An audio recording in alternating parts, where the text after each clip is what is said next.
Pak Prof. Gufron, BPJS Kesehatan itu kan memang selama ini disebut sebagai salah satu program yang tersukses seperti itu ya, terbesar di dunia juga. Nah, melihat peran program JKN atau KIS ini sebenarnya untuk memperkuat kondisi kondisi apa ya, kesejahteraan masyarakat Indonesia seperti apa sih?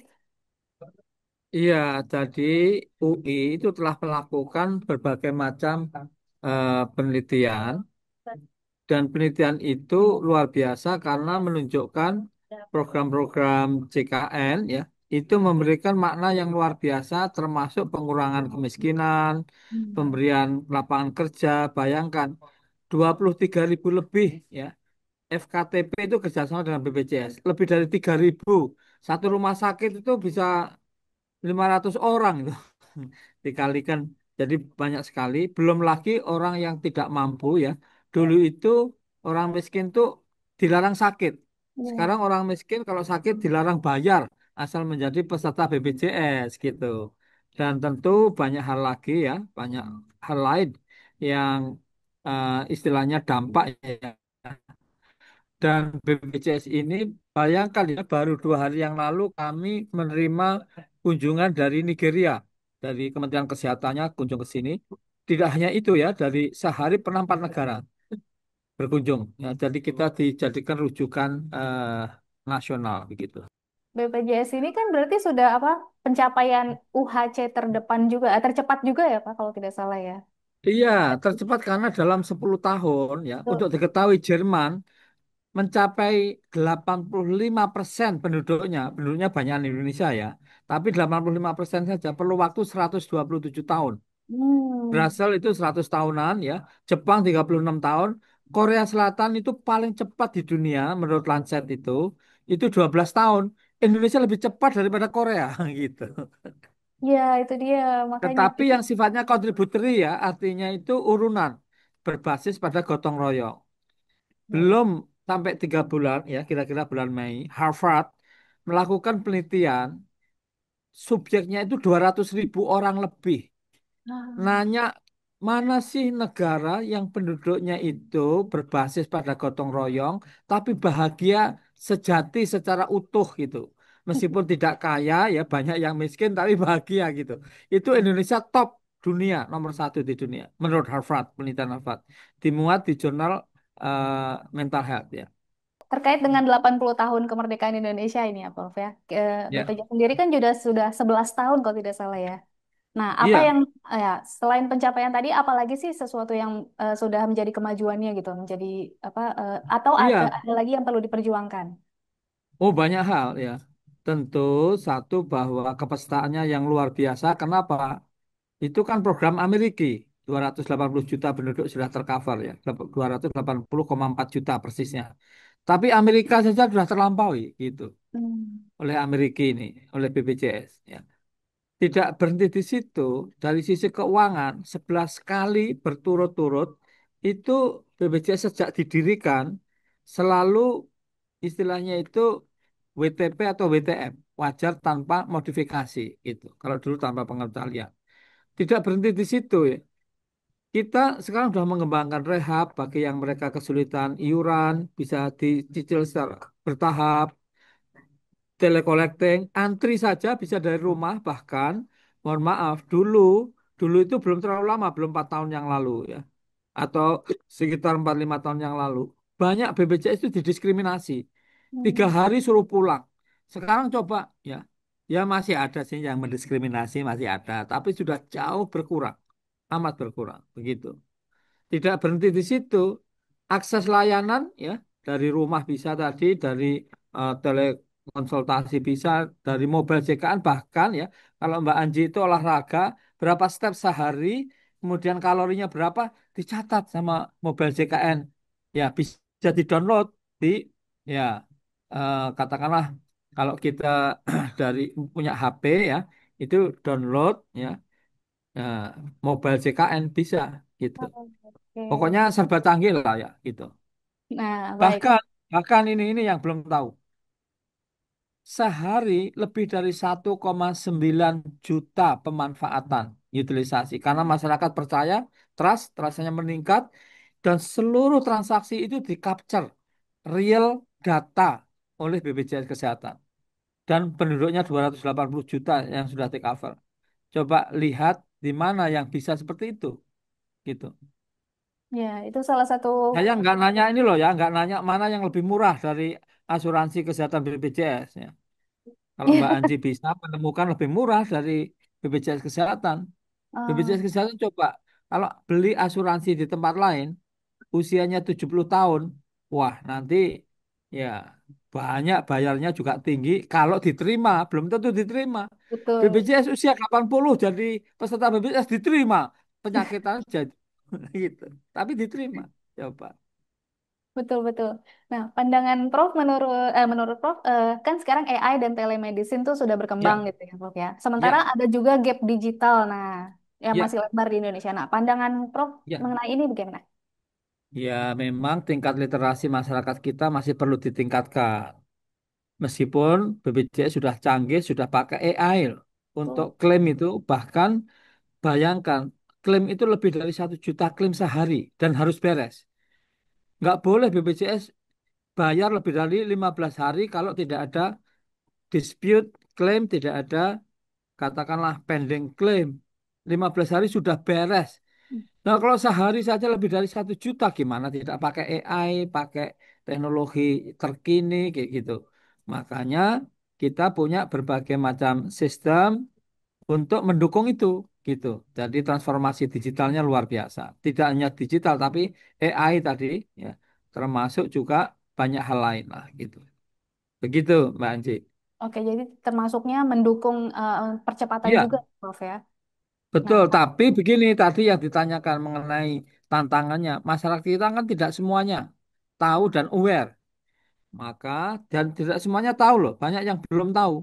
Karena belum tahu ya, kalau orang yang punya duit dia bilang atau yang suka duit itu bilangnya we cannot do it without duit gitu. Kalau BPJS we have to do although there is no duit, we have to be able to do it gitu. ya, Jadi oke, iya.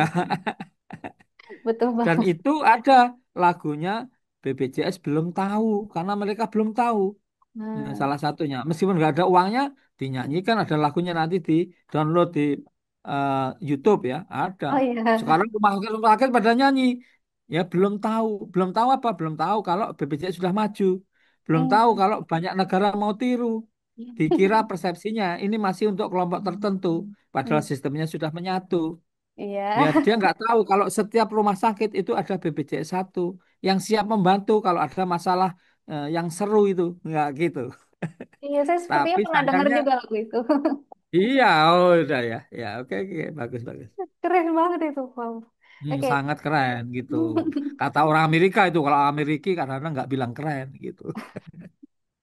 Iya, iya. Jadi sekarang ini kalau kita lihat di tengah tekanan kondisi ekonomi gitu ya, pokoknya banyak juga Ya, ya daya beli masyarakat menurun. Nah, peran BPJS Kesehatan itu bisa ada di mana sih memosisikan dirinya? banyak perannya. Tadi kan sudah kami bilang, sudah pusing, dipecat dari perusahaan, pusing nggak? Nah, pusing seperti itu sekarang bisa konsultasi ke BPJS. Hmm. Gitu, meskipun sehat ya.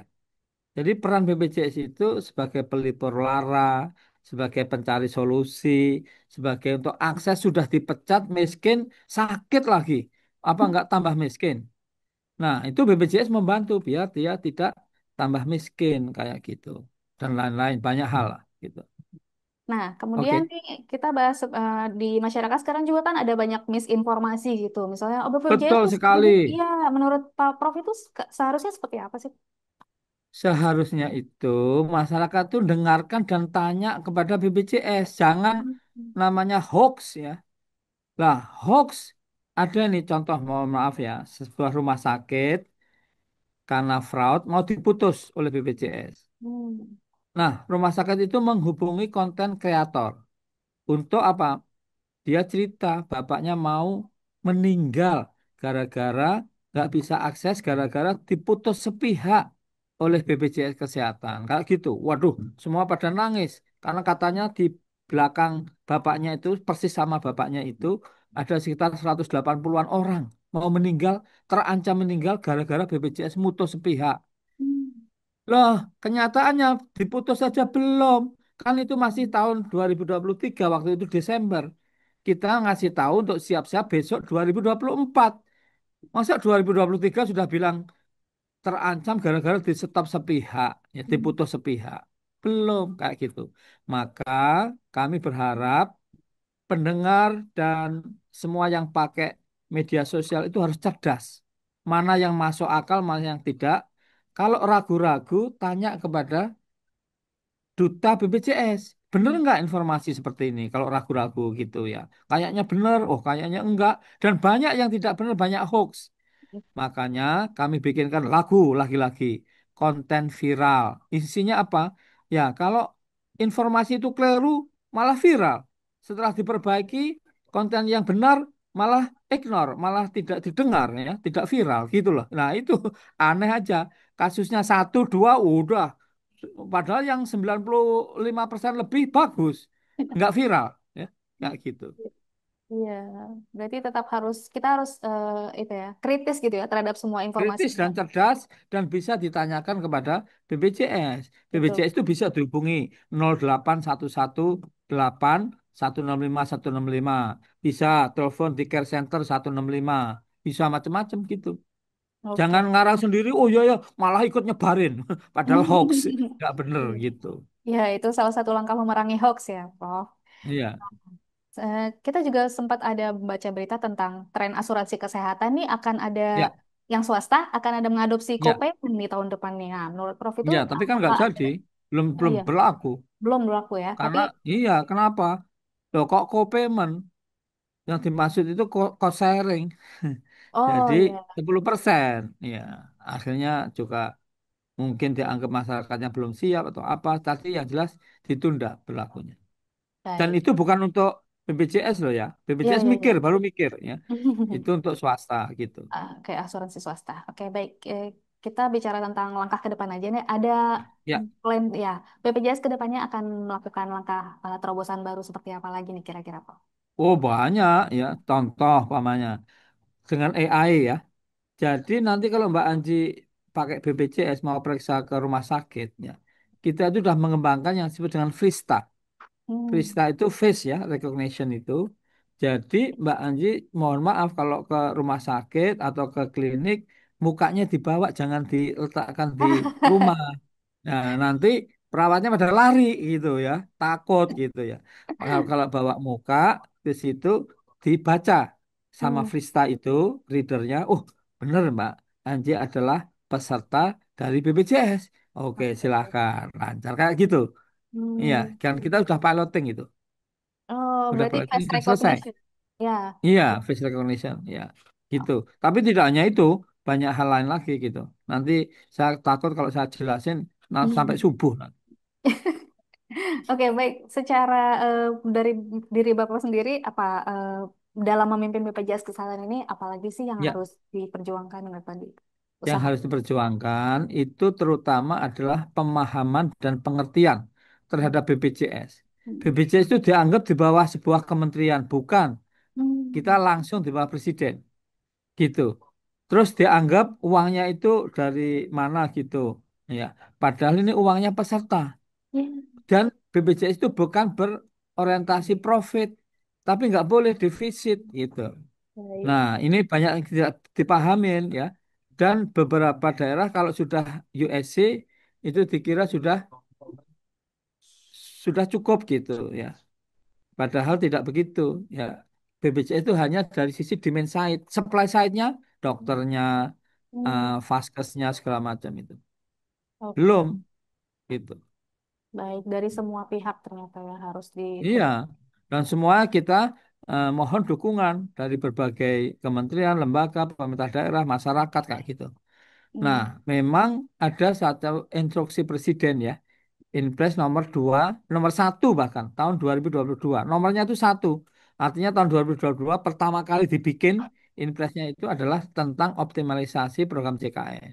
Gitu.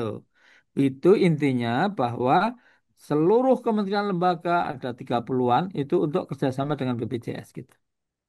Iya, itulah pentingnya untuk mendukung agar terus ini ya Pak Iya, berlanjut. Baik, bicara tentang target dan harapan gitu ya Pak terkait juga Indonesia ulang apa kemerdekaan ke-80. iya. Apa target Bapak untuk kedepannya dan harapannya untuk negara kita ini? Ya, target kita harapannya itu bahwa masyarakat itu lebih mudah akses pelayanan kesehatan, kemudian lebih efisien, lebih berkualitas. Pelayanan itu berkualitas, nggak kalah sama Singapura, nggak kalah sama Pineng, segala macam lah.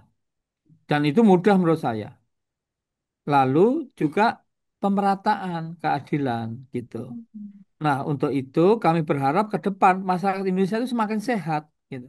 Kalau sehat, mereka bisa menciptakan pekerjaan dan dari informal menjadi formal. Hmm. Pekerjaannya bagus, dia bayar pajak, dari pajak ekonomi tumbuh, kayak gitu. Bukan orang sakit yang kemudian membangun orang sehat. Itu salah secara konseptual gitu. Baik, ya. Oke, kata-kata terakhir yang ingin Prof sampaikan kepada audiens Men's Obsession ini mungkin ada. Iya, tentu teman-teman untuk OMG ya, bahwa keberadaan kita harus tidak sama dengan ketidakberadaan kita. Hmm. Kalau kita ada, kita berada, maka harus signifikan, harus memberikan makna. Jangan sampai adanya sama dengan tidak adanya. Jadi adanya kita harus bermakna, memberikan sesuatu warna, sesuatu kemanfaatan. Nah, orang yang paling bagus adalah orang yang paling bermanfaat untuk lingkungan sekitarnya. Demikian, Mbak Anggi. Baik, terima kasih banyak Prof atas penjelasannya.